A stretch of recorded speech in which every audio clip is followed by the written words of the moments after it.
Novost v CameWorks 2024 je tudi pogled stroja v grafičnem območju CameWorks.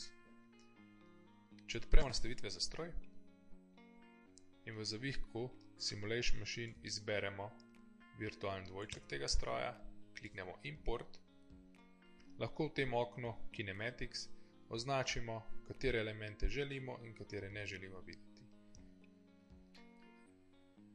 Kliknemo OK, da potrdimo izbrano in še enkrat kliknemo OK, da zaključimo nastavitve stroja.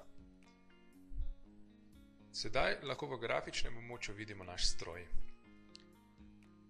Takole. Poleg stroja tudi lahko vidimo naša orodja.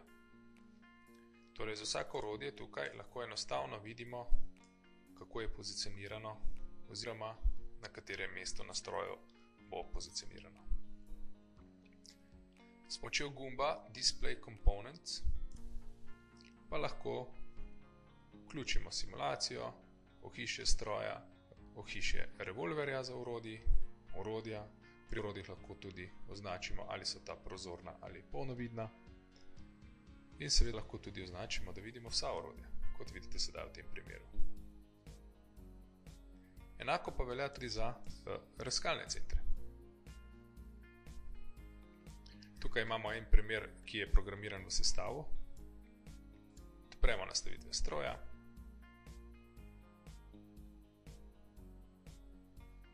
V nastavitvah za stroj že v predogledu vidimo en stroj. Seveda po želji lahko izberemo nov stroj. Izbramo privzetega od CameWorksa in potrdil izbran. S pomočjo virtualnega stroja v grafičnem območju tako lahko lažje vidimo, kaj se bo dejansko dogajalo na stroju, kako bo potekala obdelava